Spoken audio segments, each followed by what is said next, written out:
마태복음 13장 47절에서 58절 말씀, 저와 여러분이 한 절씩 교독하겠습니다.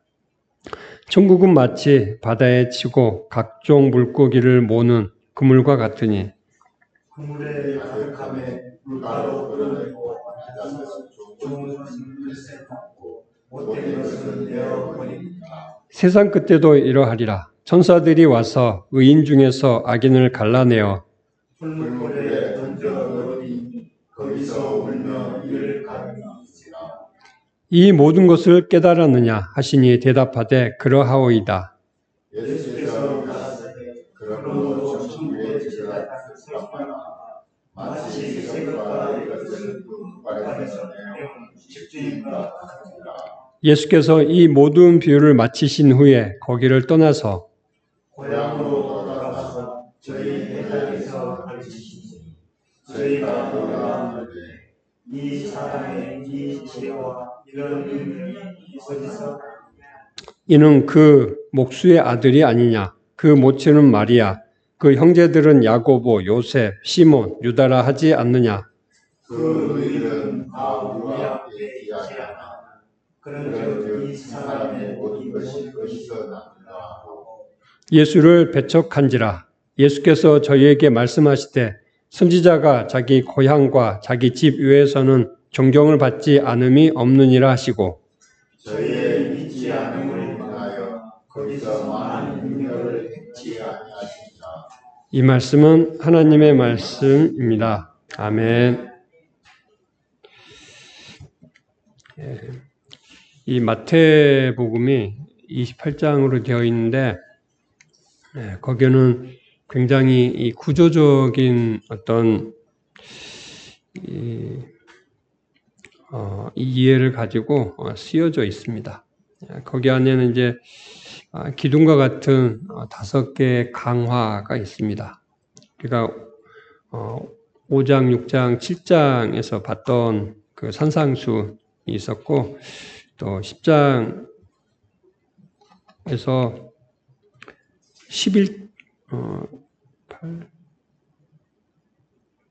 10장에서 그 제자에 대한 그런 강화가 있었고 이제 세 번째 강화가 13장에 있는 비유 강화입니다.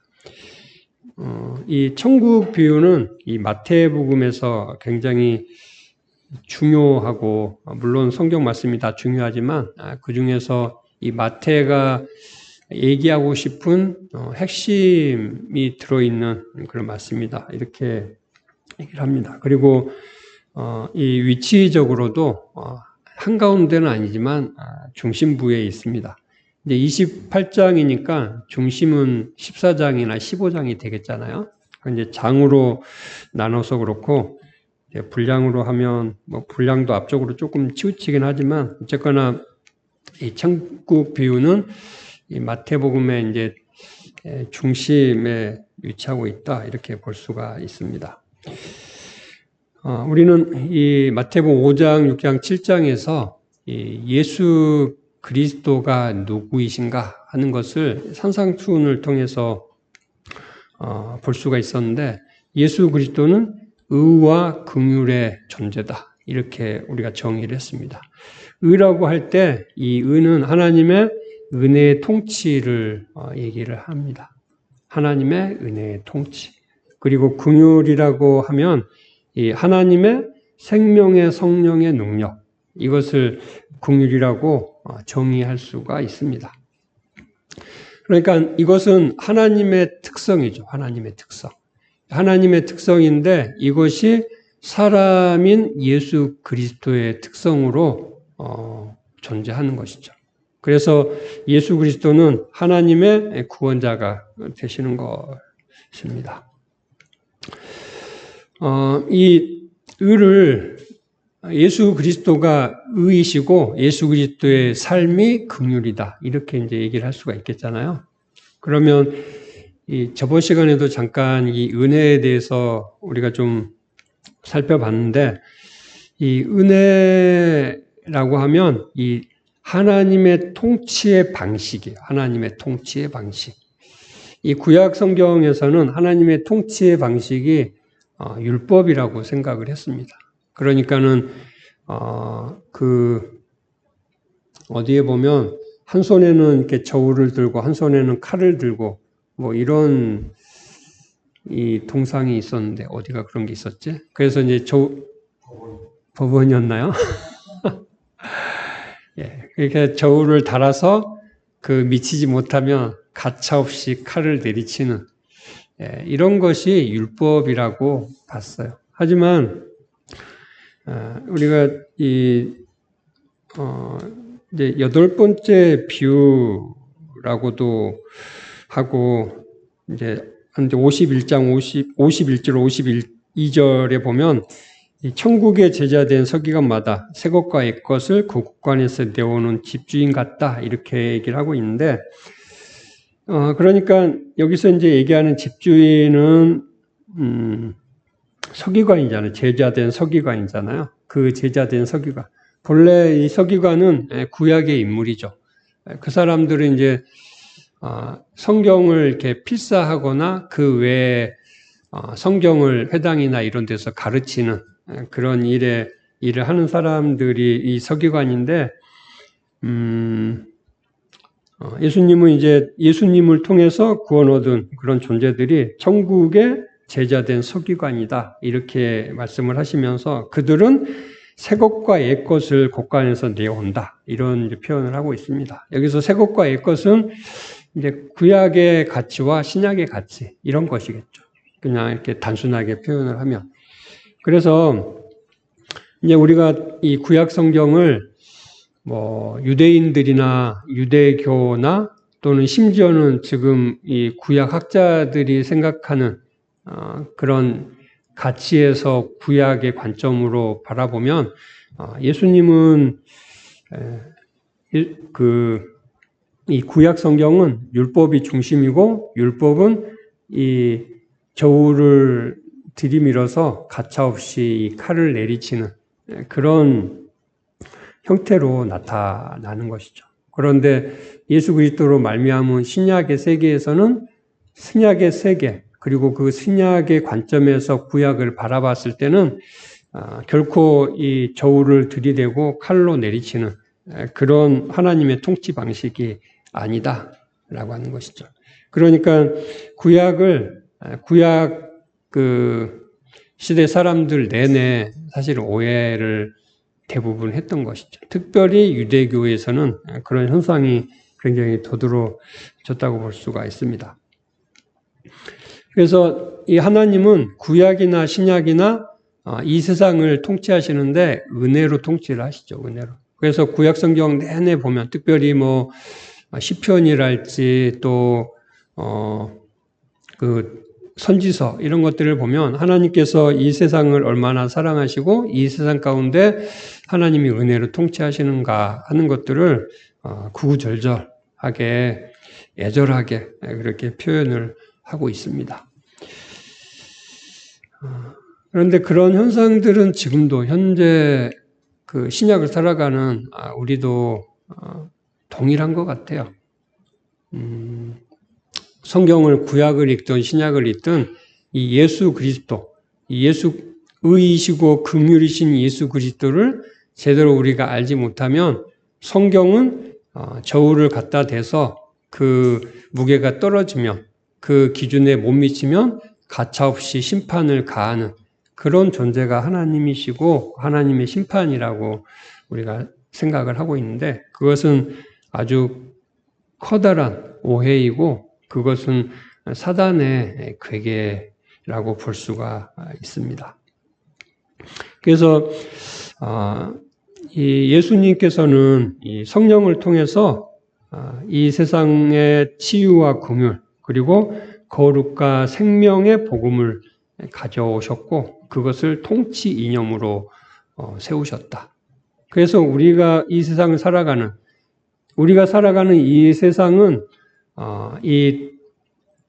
죽은 하나님이 심판하는 예수님이 십자가를 지시기 이전에 그 세상이 아니라 예수님이 십자가를 통해서 구원을 이루신 하나님의 나라가 임한 바로 그 세상을 우리가 살아가고 있다라고 하는 것이죠. 그 세상을 살아가는 근본 어떤 이념이랄까요? 이것이 뭐냐면 믿음이라고 하는 거죠. 믿음. 우리가 살아가는 세상은 우리의 이 오감이나 우리의 어떤 오감으로 살아가는 세상이라고 볼 수 있죠. 오감. 보고 듣고 만지고 느끼고 이런 것들로 살아갑니다. 하지만 이 하나님의 나라는 그런 우리의 오감으로 살아가는, 우리의 감각으로 살아가는 세상이 아니라 믿음으로 살아가는 세상이죠. 믿음으로. 그래서 우리에게 무엇보다 필요한 게 믿음이라고 볼 수가 있습니다. 그럼 믿음이라고 하는 것이 뭔가 할 때 믿음은 그냥 어떤 히브리서 11장에도 이제 믿음은 바라는 것들의 실상이요 이렇게 돼 있잖아요. 바라는 것을 가지고 그것이 될 거다 이렇게 확신을 하면 그게 믿음인가? 성경은 그것을 믿음이라고 얘기하지 않습니다. 믿음에 전제되는 것이 있는데 믿음에 전제되는 것이 바로 진리죠. 진리, 사실, 하나님께서 이루신 사실, 그것이 우리가 믿는 믿음의 근거라고 하는 것이죠. 그래서 진리가 있고 진리가 우리에게 왔을 때 그것을 우리가 받아들이는 것, 그것이 믿음이죠. 우리가 진리를 믿었을 때 우리가 그 진리의 삶을 살아가게 돼요. 그리고 그 진리의 삶을 살아갈 때 우리가 그 진리의 삶을 살고 있다고 하는 그 믿음 가운데 확신을 가져요. 그 실제를 경험하게 되는 것이죠. 그래서 진리가 있고 믿음이 있고 그 다음에 경험이 있고 이것이 바로 이 하나님의 나라의 어떤 그 구조라고 볼 수가 있습니다. 그래서 우리가 성경을 이렇게 보는 이유가 그런 것이죠. 우리가 우리의 생각으로, 우리가 어떤 우리의 가치로 하나님의 나라를 이렇게 만들어서 그 나라를 살아갈 수가 없어요. 하나님의 나라는 하나님이 만든 나라죠. 하나님. 우리가 기대하는 나라가 아니라 하나님이 만든 나라고 하나님은 긍휼로 또 자비로 은혜로 우리를 그 나라로 불러주셨어요. 우리는 그 나라에 익숙치 않아요. 그러니까 그 나라가 어떻게 생겼는지 어떻게 살아가야 되는지 우리가 잘 알지 못합니다. 우리가 하나님의 나라가 어떻게 생겼는지 그리고 어떻게 살아가는지 이 방법을 배우는 것이 바로 이 성경이라고 하는 것이죠. 성경. 이제 어제까지 저희 장인어른 돌아가셔서 이제 초상을 치렀는데 지금은 예전에는 많이 안 그런 것 같은데 지금은 본래 이제 기독교 장례를 할 때 이 정해진 그 장례 그 절차가 있잖아요. 그래서 예배도 이제 거의 대부분 정해진 예배만 했던 것 같아요, 예전에. 근데 언제부턴가 이제 위로 예배라고 그래서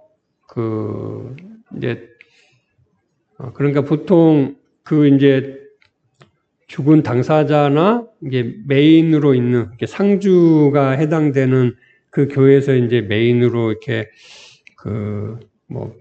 입관 예배, 발인 예배 이런 식으로 이제 하잖아요. 그런 것들을 한 외에 다른 자녀들이 이제 다니는 교회가 있으면 그 목사님들이 오셔가지고 그 자녀를 중심으로 이제 또 예배를 이렇게 하더라고요. 어디나 보면 이제 거의 요즘에는 그렇게 되는데 아마 코로나 이후에 그런 문화가 생기지 않았나 하는 생각이 드는데 그래서 그 2박 3일 있으면서 예배를 참 많이 드렸어요. 예배를 많이 드렸는데 이제 여러 목사님들이 설교하는 것을 이제 듣게 됐는데 그 설교의 어떤 포커스가 다 위로에 맞춰져 있더라고요. 위로. 당연히 그러겠죠. 그 상을 당한 가족들을 위로하는 것에 포커스가 맞춰져 있었어요. 예배가. 그런데 물론 이제 예배 안에 위로라고 하는 그런 그 요소가 필요하죠. 그냥 이렇게 형제 자매 부모, 자식 중에 한 사람이 이렇게 생을 달리하고 이제 그렇게 됐는데, 굉장한 그 충격과 마음의 어려움을 갖고 있는데, 그 안에 위로가 필요하죠. 그런데 그 위로가 어떤 위로인가 하는 것들이 많이 생각이 되더라고요. 세상에 어떤 것을 갖다 준다고 해도 그 마음의 위로가 될까요? 아니, 위로가 될 거면 한 1,000억 갖다 주면 위로가 많이 될 수도 있겠죠. 그런데 그렇게 하더라도 그 위로가 완전한 위로는 되지 않을 거예요, 아마. 그래서 예배를 하고 있으면서 또 목사님들의 설교를 이렇게 듣고 있으면서 좀 아쉽다. 어쨌거나 예배잖아요, 예배. 예배의 중심에는 하나님이 계시고 하나님의 말씀이 있는데 하나님의 말씀의 중심에는 복음이 있잖아요. 하나님이 예수 그리스도를 통해서 우리를 구원하셨다. 그것이 있잖아요. 그런데 그것에 대해서 얘기하는 분들이 거의 없더라고요. 그리고 이 구원, 천국이라고 하는 것이 이제 죽으면서 가는 이런 것들이 우리나라에 너무 팽배해요. 거의 샤머니즘적으로 그렇게 돼 있다 이런 생각이 들었거든요. 성경에 대한 굉장히 곡해고 어려운 부분이다 하는 생각을 했습니다. 성경은 우리를 위로해 주거나 죽어서 이 천국으로 가는 어떤 열쇠 같은 그런 책이 아니에요, 절대로.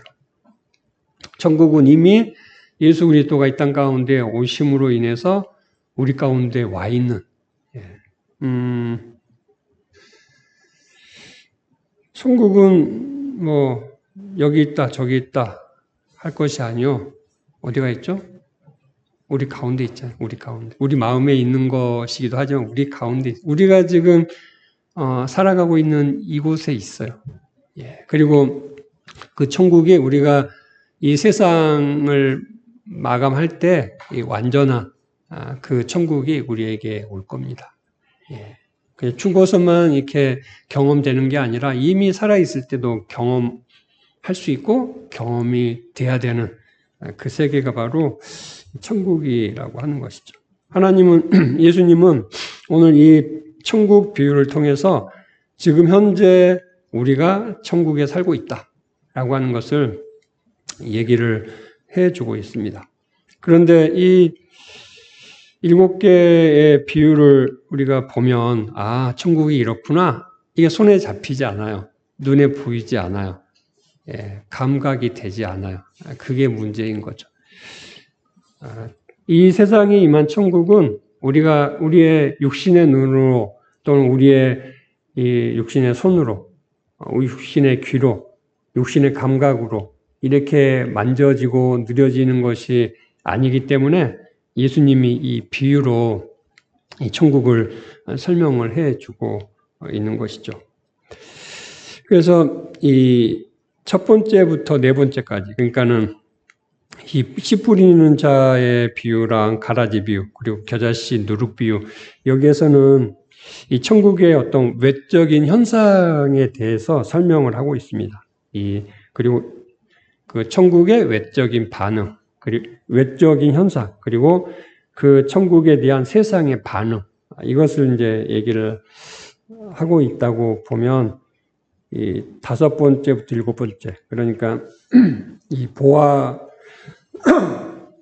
보화 비유랑 진주 비유, 그리고 그물 비유, 이것은 이 천국의 내적 의미에 대해서 우리에게 설명을 해주고 있습니다.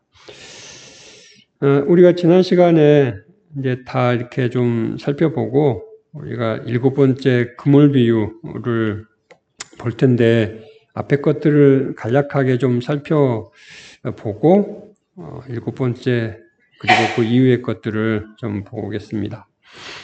첫 번째가 씨를 뿌리는 자의 비유인데 거기에는 이제 4가지 밭이 나오잖아요. 길가하고 돌밭하고 그 다음에 가시떨기 그리고 좋은 땅 이렇게 나오는데 이것을 그냥 이제 이 세상 가운데 이 어떤 사람은 그 마음이 길가의 마음이고 어떤 사람은 돌밭의 마음이고 어떤 사람은 가시떨기의 마음이고 어떤 사람은 좋은 땅의 마음이다.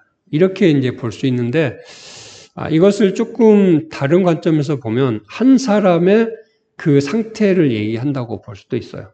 그러니까는 어떤 사람이 한때는 길가였어요. 길가. 그런데 시간이 지나고 돌밭 같은 마음이 되고 그 다음에 이제 가시떨기 같은 마음이 되고 그 다음에 좋은 땅이 되고 이런 식으로 한 사람의 마음이 이 변해가는 이런 것들로 이 적용이 될 수도 있어요. 또 경우에 따라서는 좋은 땅이었다가 그냥 길가로 떨어지는 그런 경우도 있겠잖아요. 우리의 상태가. 이제 그런 식으로 생각을 해봐도 충분히 괜찮겠다. 그리고 내 자신이 어떤 경우에 길가이고 어떤 경우에 돌밭이고 또 어떤 경우에는 가시떨기나 좋은 땅일 수 있었던 것처럼 다른 사람도 그럴 수 있는 거죠. 다른 사람도. 그래서 다른 사람을 바라볼 때도 저 사람의 지금 상태가 마음이 길가구나 이런 것들이 파악이 되면 길가의 마음이면 저 사람이 길가인 것에 대해서 인식을 했다 그러면 길가로 대해줘야죠. 이게 하나님의 말씀이 줬을 때 이게 튕겨져 나왔다. 그러면 이제 그 사람에게 그만큼의 어떤 뭐가 필요할까요? 뭐 인내도 필요하고 더 어떤 위로도 필요하고 뭐 선물도 필요하겠죠. 이런 것들이 주어지면 또 시간이 지나면 뭐 돌밭이나 또는 가시떨기로 변해가고 심지어 이제 극기하는 좋은 땅이 되는 그런 형태가 되겠다 하는 생각이 듭니다. 어쨌거나 이런 것들은 우리가 그냥 내가 길가밭이 되고 싶어서 길가밭이 되고 또 돌밭이 되고 싶어서 되고 좋은 땅이 되고 싶어서 되고 이런 것들은 아닐 거예요. 이것은 지금 궁극적으로 이 얘기를 하고 있는 것은 씨를 뿌리는 자잖아요.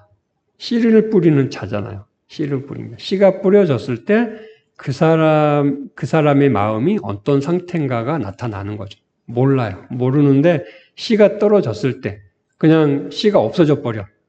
그러면 이제 그건 길가인 거죠. 씨가 떨어졌는데 뭔가 싹이 나와. 그러다가 없어져 버려. 그 사람의 마음은 돌밭이구나.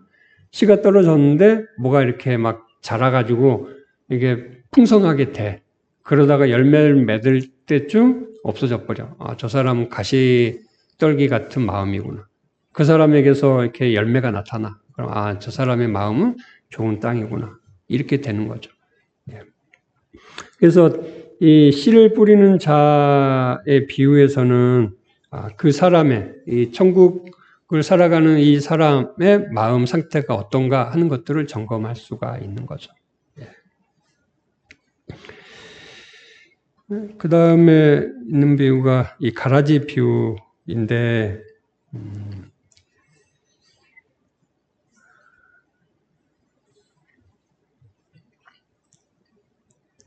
이 30절 말씀에서부터 있는데 이 가라지 비유를 통해서 천국 안에는 천국이지만 이 천국 안에 이 알곡이 있고 가라지가 있다. 그렇지만 이 가라지를 하나님께서 그냥 즉시로 이렇게 뽑아서 없애지 않는다.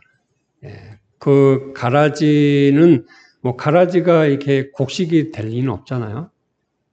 가라지가 곡식이 될 리는 없지만 끝까지 하나님은 이 가라지를 놔두신다. 하나님의 어떤 오래 참으심 이런 것에 핵심이 있다고 볼 수가 있습니다. 그러니까 하나님이 오래 참으시는데 하나님은 오래 참는 것이 아니라 이 곡식이 자라는데 가라지가 있으면 좋을까요? 안 좋겠죠. 안 좋겠지만 가라지가 물론 일반적으로 농사를 할 때는 가라지가 뭐 유익이 하나도 없겠죠. 예, 뭐 가라지는 그냥 농부가 가라지를 끝까지 놔두는 경우는 없잖아요.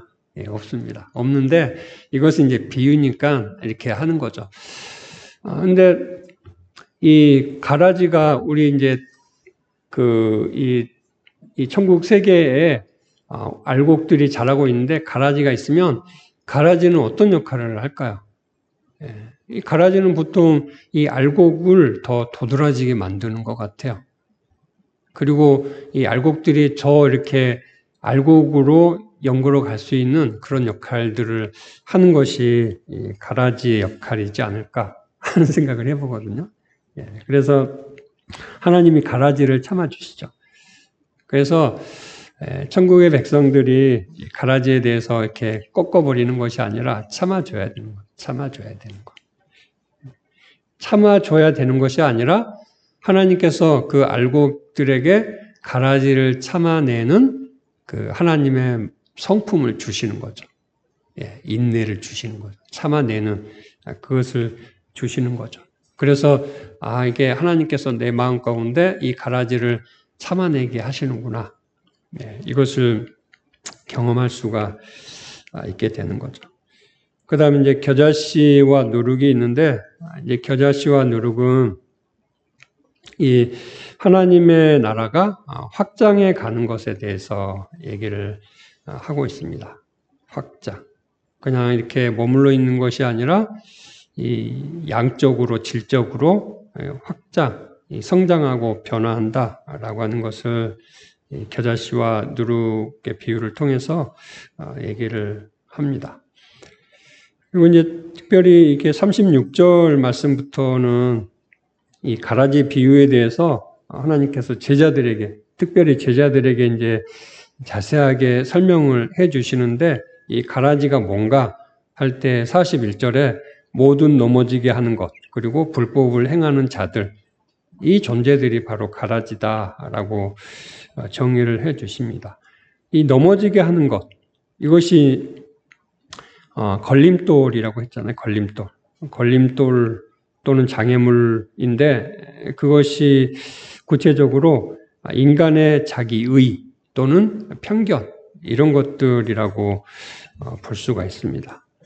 반면에 이 불법을 행하는 자들은 이 의도적이고 지속적으로 하나님의 말씀을 거부하고 반역하는 그런 존재가 바로 불법을 행하는 자들인 거죠. 예. 그 다음에 이제 이 다섯 번째, 여섯 번째, 그리고 일곱 번째는 이 내적, 이 천국에 대한 내적 의미를 얘기를 하는 것인데, 이 밭에 감추인 보화는 지금 이 보화를 발견한 사람, 즉 천국을 발견한 사람이 이제 이 자기 소유를, 이 밭을 사기 위해서 자기 소유를 팔고 있는 그 현재 상태를 포커스를 맞춰가지고 얘기를 하고 있습니다. 반면에 이 진주 장사, 좋은 진주를 찾아서 그걸 이제 장사라는 장사에 대한 이 비유에서는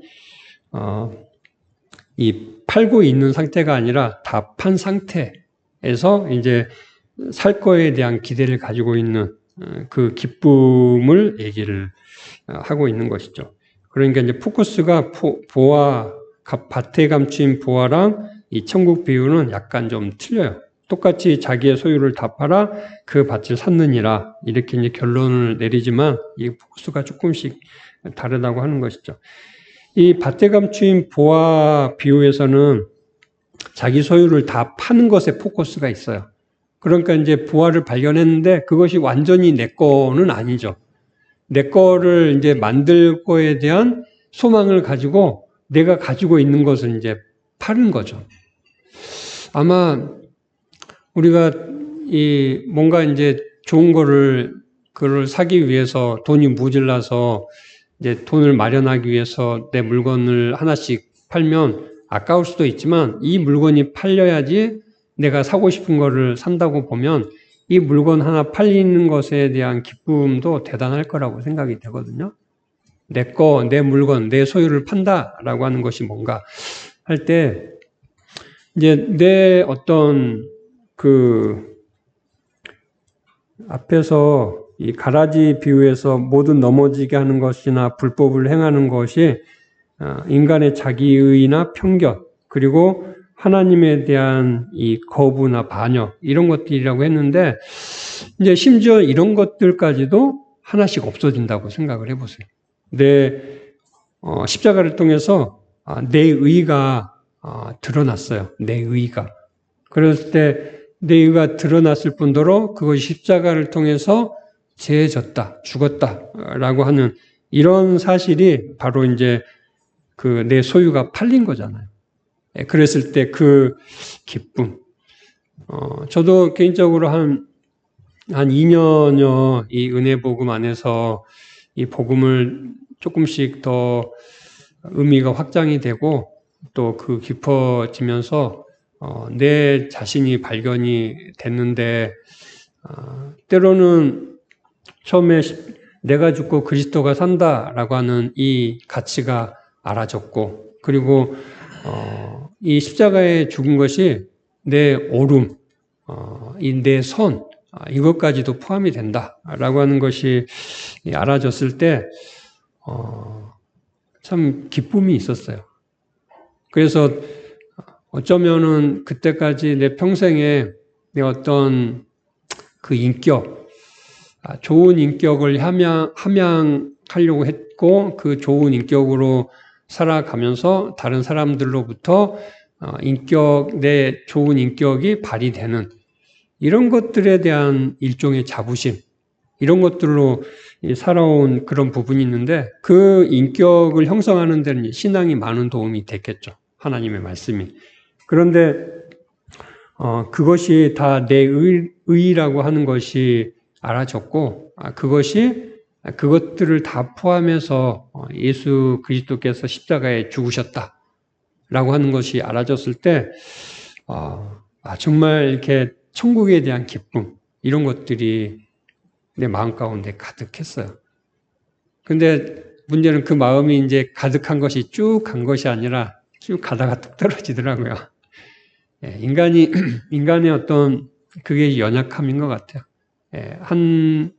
어떤 것에 대한 천국의 기쁨이라 할지라도 그것이 알아졌을 때 기쁨이 있었는데 시간이 지나면서 그 기쁨이 없어진 게 아니라 이제 그냥 보편화가 되는 거죠. 보편화.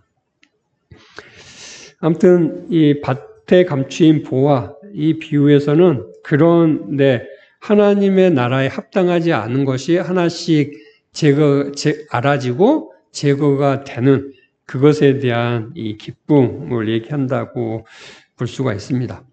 이 좋은 진주를 구하는 장사꾼의 비유에서는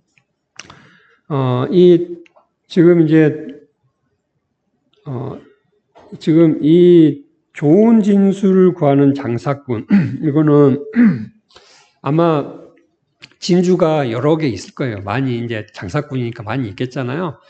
그런데 그거를 팔면 돈이 되겠지만 이득이 많이 안 남아요. 그런데 정말 좋은 진주를 이렇게 팔면 이제 이득이 막 몇 배로 이제 남는 거죠. 그러니까는 그 진주를 찾는 거죠. 그런데 발견해서 이제 그거를 이제 살려고 보니까 돈이 부질라요. 그러니까 내가 갖고 있던 진주를 이제 다 처분을 한 거죠. 다 처분을 했어요. 그래가지고 이 처분한 돈을 이제 가지고 진주를 사는 그런 지금 비유인 거거든요. 이렇게 파는 기쁨이고 밑에서는 이제 다 팔고 진주를 사는 기쁨. 이렇게 좀 구분이 된다. 그러니까 이 좋은 진주를 구하는 장사 비유에서는 어떤 단호한 결단 또는 이제 성숙한 결단 이런 것들로 볼 수가 있습니다. 그리고 이 밭에 감추인 보화에서는 어떤 우연한 발견을 통한 어떤 즉각적인 기쁨 이런 식으로 이제 볼 수가 있겠죠.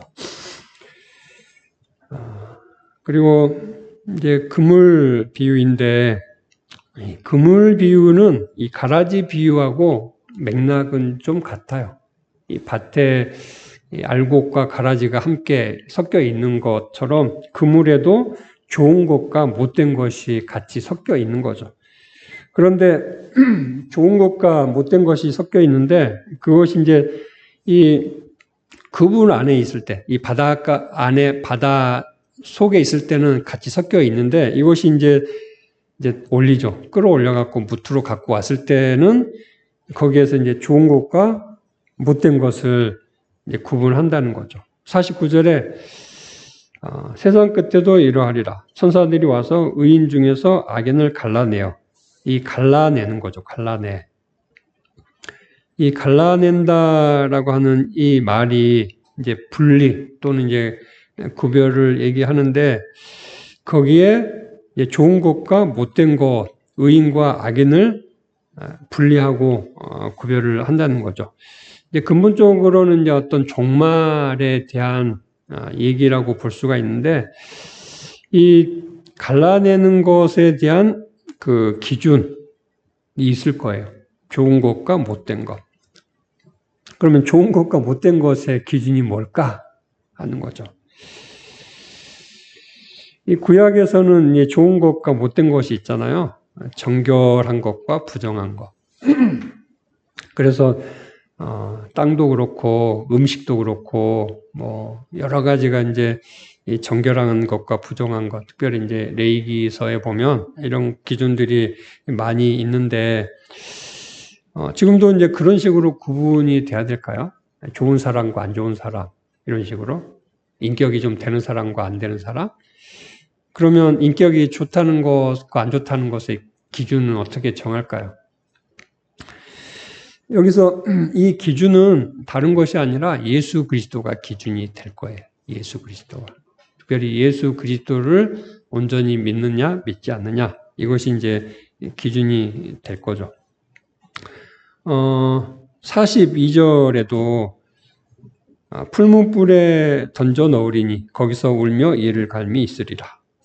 이것은 이제 모두 넘어지게 하는 건 게 가라지죠. 가라지를 풀무불에 던져 넣었을 때 그가 이제 거기서 울며 이를 갈미 있을 거고 50절에도 똑같이 표현을 합니다. 풀무불에 던져 넣으리니 거기서 울며 이를 갈미 있으리라. 여기에서 던져 넣는 대상이 누구죠? 악인이잖아요. 못된 거잖아요. 이 악인, 이 못된 것은 어떤 존재인가 할 때 예수 그리스도가 기준인데 스스로 잘 믿고 있다고 자부하는 경우인 거예요. 스스로 잘 믿고 있다고. 그러니까 성경의 말씀에 따라서 이렇게 믿는 것이 아니라 자기 어떤 의지나 자기 생각으로 잘 믿고 있다고 생각하는, 그리고 궁극적으로는 열매가 없는 자들. 이런 사람들은 이 예수 그리스도를 자기 기준대로 오해하고 그래서 걸려 넘어지는 그런 경우인 거죠. 예수 그리스도에 대해서 제대로 알지 못하고 예수 그리스도가 우리의 그 모퉁이 돌이 되는 것이 아니라 걸림돌이 되는 그런 존재들이라고 하는 것이죠. 이 51절 보면 이 모든 것을 깨달았느냐 하시니 대답하되 그러하오이다. 깨달았느냐, 앞에서도 몇 번 다뤘는데 지금 이 비유, 천국 비유에서 중심을 이루고 있는 것 중에 하나가 듣고 깨닫는 거예요. 비유로, 왜 예수님께서 비유로 말씀하시느냐 할 때 듣고 깨닫게 하기 위해서 그렇게 했다. 이렇게 얘기를 하는데, 그러면 이 깨닫는 게 뭔가 할 때 이 깨닫다라고 하는 이 단어는 순이애니라고 하는 단어인데, 이 단어는 이렇게 함께 모으다 이런 의미가 있어요. 함께 모으다. 그러니까 어떤 지식의 조각들이 있어요. 이런 것들이 함께 이제 다 모으면 거기에서 종합적인 어떤 지식이 생기죠. 이런 형태를 순위애니라고 하는데 마치 퍼즐 같은 거죠. 퍼즐. 저번에도 이제 그 예를 한번 들었는데 퍼즐이 있으면 퍼즐을 몇 조각을 이렇게 맞춰 놓으면 웬만해서는 그 그림이 뭔지 잘 모르잖아요. 퍼즐을 다 맞췄을 때 그 그림이 완전히 이제 이런 그림이구나 하는 것들이 나타나는 것처럼 깨닫는 것이 바로 그렇죠. 다른 말로 표현하면 이 통찰력이라고 볼 수가 있습니다. 통찰력. 지금 이 학생들을 보면 그 가장 이제 문제 중에 하나가 문해력이 떨어진다고 그래요. 문해력. 그것은 이제 책을 많이 안 읽어서도 그러겠지만 사고의 어떤 수준이 떨어져 있기 때문에 그런 거겠죠. 이 사고의 수준, 이게 바로 통찰력이죠. 통찰력. 우리가 글을 읽을 때 그냥 어떤 문자적인 이해만 가지고 보는 것이 아니라 그 저자의 어떤 숨겨진 의미, 보통 그걸 행간의 의미라고 이제 보통 얘기하는데, 행간의 의미를 가지면서 글을 읽어야죠. 그래야 그것이 이제 좋은 독서라고 볼 수 있는데, 그것이 바로 깨달음이죠, 깨달음. 그것이 바로 예수님께서 얘기하시는 깨달음이에요. 그래서 우리가 성경을 읽을 때도 단편적인 지식을 가지고 이렇게 접근을 하면 잘못 오해하기가 쉬운 거죠. 그래서 우리가 성경을 읽을 때 가장 정확한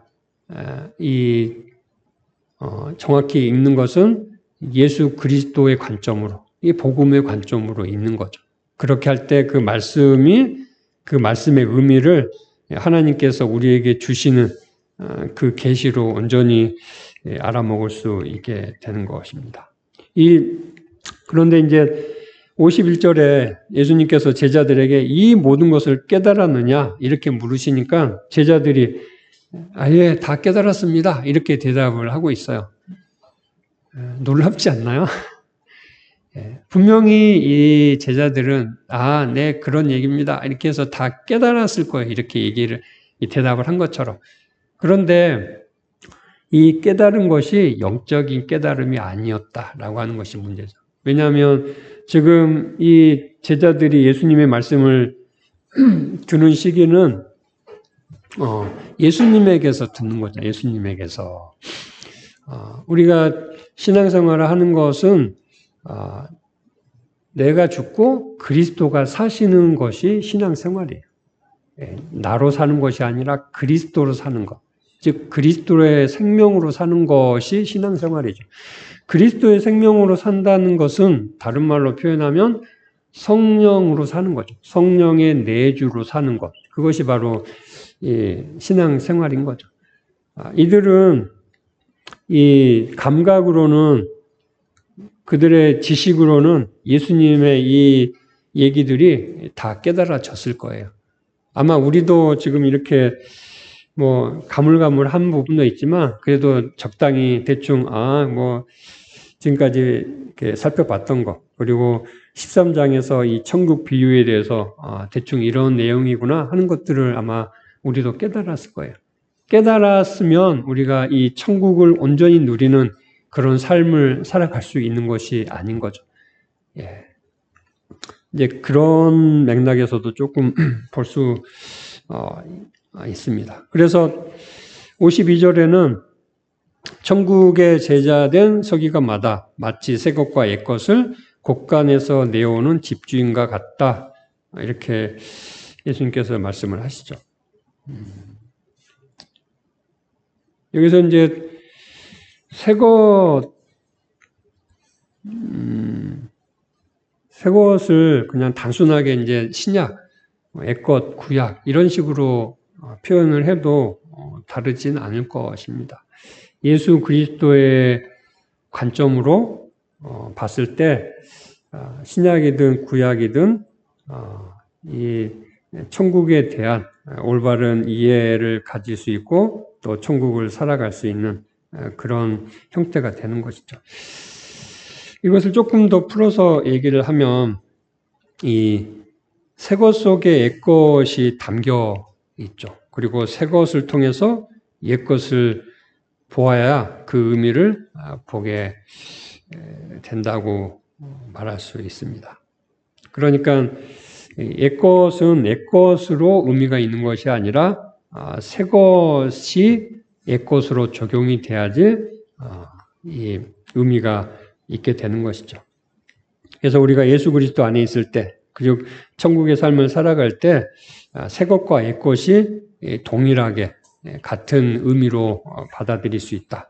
그러니까 이제 우리는 신약 시대니까는 구약은 우리에게 상관없어 이런 것이 아니라 구약도 신약의 가치에서 얼마든지 우리가 가져다 쓸 수 있는 그런 내용이다라고 하는 것을 얘기하고 있습니다.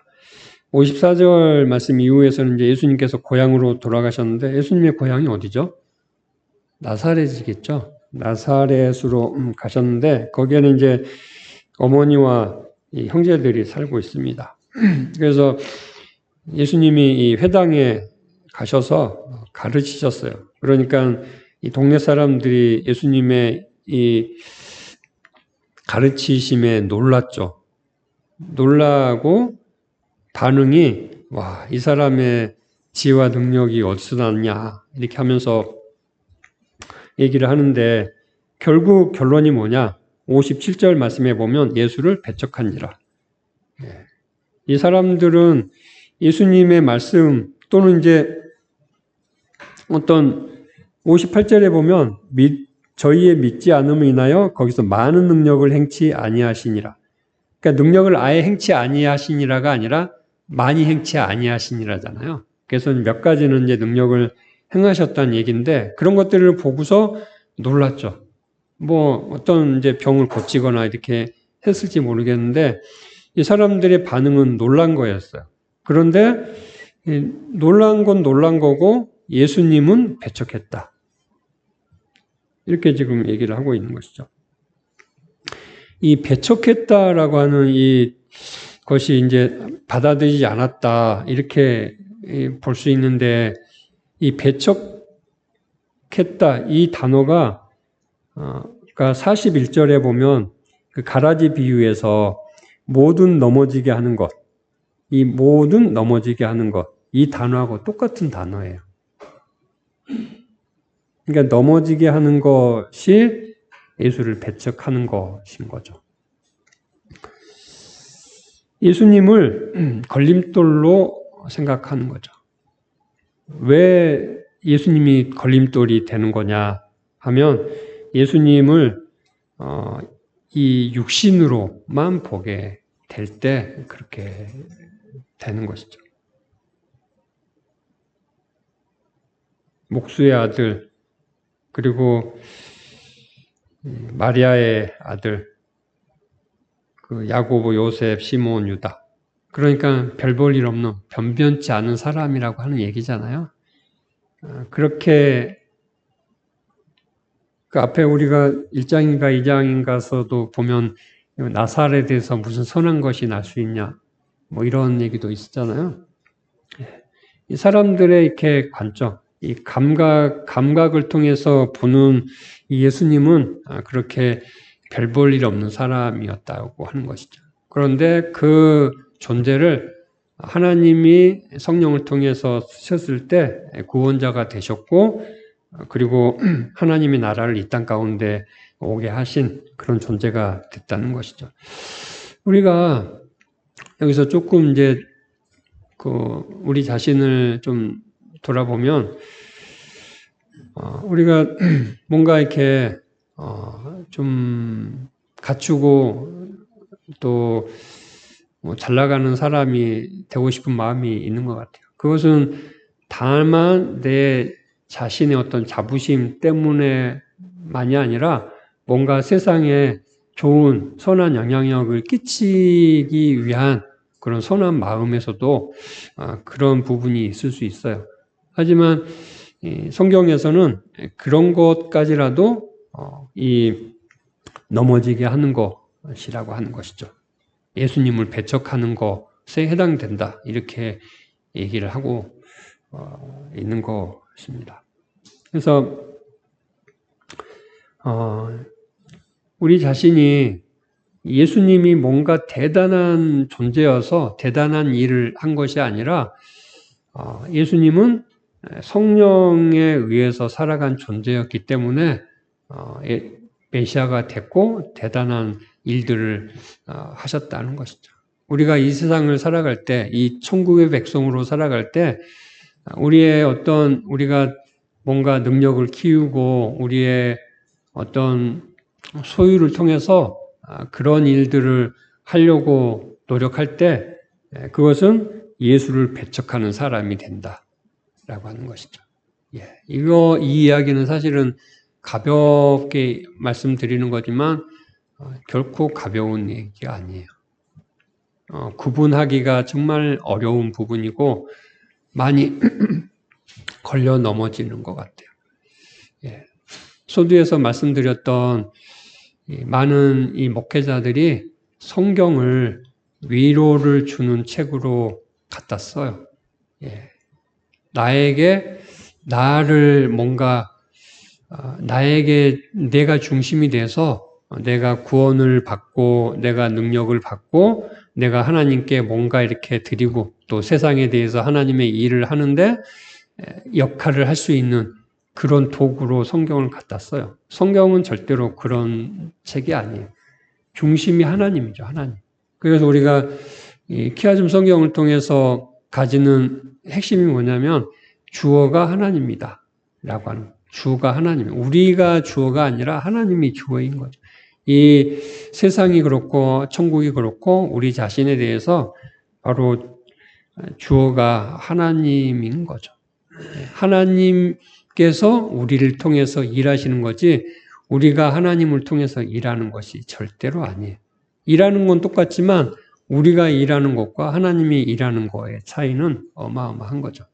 이 하나님이 일하실 때는 하나님의 나라고 구원이지만 우리가 일할 때는 그 결과가 아무리 좋다 하더라도 지옥이고 심판이라고 하는 것입니다. 저희의 믿지 않음을 인하여 거기서 많은 능력을 행치 아니하시니라. 믿음을 통해서 하나님은 일하십니다. 믿음을 통해서만 일하시죠. 믿음을 통해서. 그리고 그 믿음 자체도 우리의 어떤 능력이 아니라 하나님께서 우리에게 주시는 거죠. 예수 그리스도의 믿음.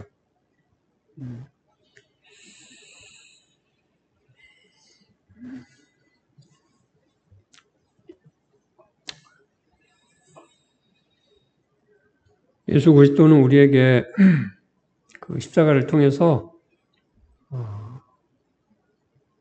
구원을 허락해 주셨어요. 그리고 천국을 허락해 주셨죠. 우리는 더 이상 우리 자신이 인정하든 인정하지 않던 우리가 얼마만큼의 천국을 누리든 상관없이 우리가 살아가는 세계는 이 세상이 아니라 천국, 하나님의 나라예요. 그 분명한 이 정체성을 가지고 하나님의 그 은혜와 평가 또는 은혜의 평가를 누리는 그런 삶을 살아가는 저와 여러분이 되기를 바랍니다. 함께 기도하겠습니다. 사랑하는 주님, 감사합니다. 오늘 우리에게 이 말씀을 통하여서 예수 그리스도가 우리의 구원자가 되셨고 예수 그리스도를 통하여서 하나님의 나라가 우리에게 임했고 이제 예수 그리스도 안에서 살아가는 그 삶이 바로 천국의 삶이고 또 이 삶이 우리의 삶이 마감하는 그때 완전한 천국이 우리에게 임하게 된다고 하는 이 분명한 사실을 우리가 보게 되었습니다. 주님, 우리가 살아가는 이 삶이 또는 우리에게 고통을 주는 세상이 때때로 우리가 천국을 오해하고 또 천국에 대한 소망을 잃어버릴 때가 있지만 그럴 때마다 우리가 이미 예수 그리스도와 함께 십자가에 못 박혀서 이 세상과 단절된 그리고 하나님의 나라를 살아가는 그런 온전한 구원 얻은 자라고 하는 이 정체성을 가지고 예수 그리스도 안에서 기쁨으로 살아가는 우리 자신들이 될 수 있도록 주님 역사해 주시기를 간절히 소망합니다. 예수님의 이름으로 함께 기도드렸습니다. 아멘. 하늘에 계신 우리 아버지여, 이름이 거룩히 여김을 받으시오며 나라의 마옵시며 뜻이 하늘에서 이루어진 것 같이 땅에서도 이루어지이다. 오늘날 우리에게 일용할 양식을 주옵시고 우리가 우리에게 죄진 자를 사하여 준 것 같이 우리 죄를 사하여 주옵시고 우리를 시험에 들게 하지 마옵시고 다만 악에서 구하옵소서. 나라와 권세와 영광이 아버지께 영원히 있사옵나이다. 아멘.